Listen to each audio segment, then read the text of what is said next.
the Ugly Tuna Saloon in Columbus, Ohio, packed, loud, alive with students on a Friday night. Brian Shaffer was among them, a young man out for a good time. He walked in. He never walked out. Security cameras caught him arriving just before 2 a.m. on April 1st. They saw his friends leave, the staff lock up, but Brian was never seen again. Hundreds of people came and went, but Brian simply vanished. How does someone disappear from a crowded bar with only one way in and out? The cameras, those silent witnesses, missed nothing, except Brian's exit. It's a riddle that's haunted his family, friends, and investigators for 2 decades. Imagine, you step away for a moment, and then you're gone, leaving the world to wonder. The search began that morning, and it's never truly ended. Brian's disappearance isn't just a cold case, it's a ghost story in real life. The main character vanishes in the first act, leaving everyone else searching for answers. Sometimes, the most baffling mysteries happen in plain sight. In a room full of people, under the unblinking eye of a camera, Brian Shaffer disappeared. The question remains, where did he go? Did he walk away? Was he taken? Or did something unimaginable happen inside those 4 walls? The night turned to morning, the search began, and the mystery only deepened. 20 years later, the puzzle remains unsolved. A chilling reminder. Sometimes people vanish right before our eyes, and sometimes the camera blinks. Who was Brian Shaffer before the mystery? A son, a brother, a boyfriend, 27 in his 2nd year of medical school at Ohio State, smart, driven with dreams of becoming a doctor. Just weeks before he vanished, Brian lost his mother to cancer, a devastating blow. Friends said he was grieving, but still moving forward. He had a serious girlfriend, Alexis Wagoner, and plans for a future together.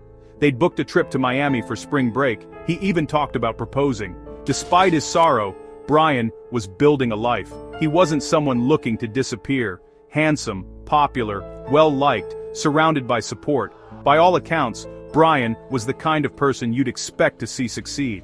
His disappearance makes no sense to those who knew him. He had every reason to stay, every reason to look forward. That's what makes his vanishing so impossible to comprehend. A future doctor, a loving boyfriend, a grieving son, gone without a trace. And that's where the mystery truly begins. March 31st, 2006. Spring break begins. Brian shares dinner with his father, Randy. He seems tired, but nothing is amiss. Afterward, Brian meets his friend Clint Florence for a night of bar hopping. They move from bar to bar, laughing, drinking, just like countless other students. Brian calls Alexis, tells her he loves her, the last time she'll hear his voice. The night leads them to the Ugly Tuna Saloon, their final stop. Meredith Reed joins them, giving them a ride and heading up the escalator together. 3 friends, one last round before calling it a night. No arguments, no strange encounters, just a normal night out. No one notices anything unusual about Brian. The hours tick by, the bar fills up, and the night winds down. For Brian, it's the last night anyone will ever see him. He walks into the Ugly Tuna Saloon and into a mystery. The ordinary becomes extraordinary in a single, irreversible moment. And for his friends, the night ends. But for Brian, it never does. Inside the Ugly Tuna Saloon, the crowd is thick, the music loud. Brian, Clint, and Meredith blend in, just 3 more faces in a sea of hundreds. At some point, Brian and Clint get separated. Easy to do in a packed bar. Clint and Meredith try to find him as closing time approaches, calling his phone, but it goes straight to voicemail. They wait outside, expecting Brian to emerge. The crowd thins, the street empties, but Brian never appears. Eventually, they assume he went home and leave. The next day, Brian misses his flight to Miami. No one can reach him, his phone is silent. Worry turns to fear as hours pass with no word. Brian wasn't the type to disappear. He had plans, a future, a proposal to make. The night at the Ugly Tuna Saloon was supposed to be a celebration, not the end. But Brian was gone. The bar became the last place he was ever seen. The simple assumption that he'd gone home was wrong. And the search for Brian Shaffer began. A night out turned into a nightmare. And the questions only multiplied. Police turned to security cameras for answers. The South Campus gateway was covered in them. Entrance, exit, Escalator. Reviewing hours of footage, they found Brian at 1:55 a.m., talking with two women, then walking into the bar. That's the last definitive image of him. Casual, unremarkable, haunting.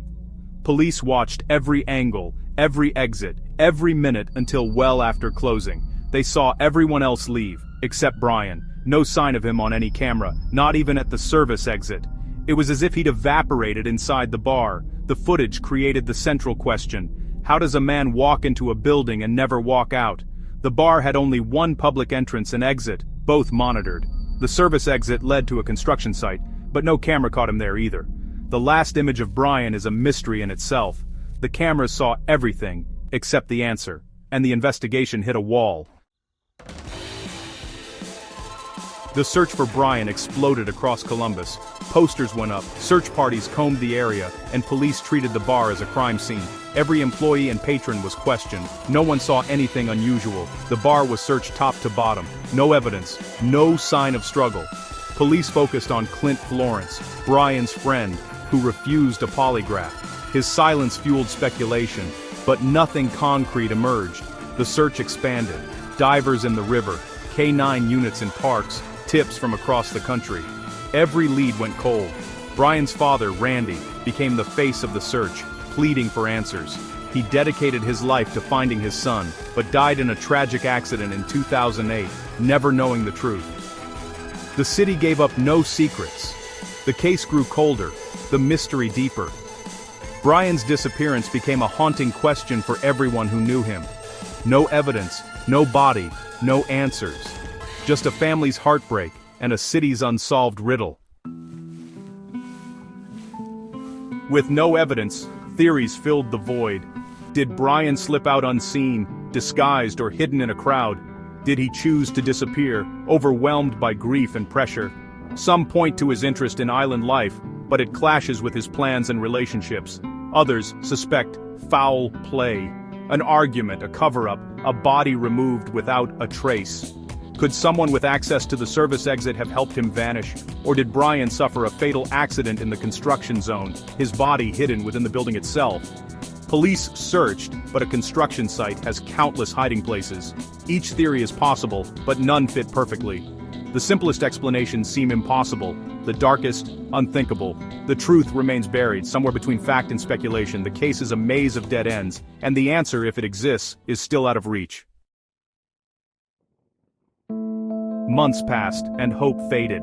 Brian's phone was silent, until suddenly, it rang. 6 months after he vanished, Alexis called and heard it ring 3 nights in a row. The phone company traced the signal to a cell tower in Hilliard, 14 miles away. Police searched, but the area was too vast. Was it Brian? Just his phone? Or a technical glitch? The ringing stopped as suddenly as it started. The phone never connected again. Another clue that led nowhere. The mystery only deepened. Even technology offered no answers. Just more questions. 20 years later, the ugly tuna saloona is gone, but Brian's mystery endures. His case remains open, his name still on missing person lists. For his family and friends, the pain never faded. His brother Derek is left to carry the weight of the unknown. The story haunts true crime forums and podcasts, debated by amateur sleuths everywhere. Was it a friend, a secret exit, a tragic accident, or a planned escape? The debate is endless, a perfect mystery, an imperfect tragedy. The facts remain. Brian walked into a crowded bar. The cameras saw him enter, but never leave. Where did he go? What happened inside those walls? The question lingers, unanswered. Sometimes, the simplest stories are the hardest to solve, and sometimes, the missing never come home.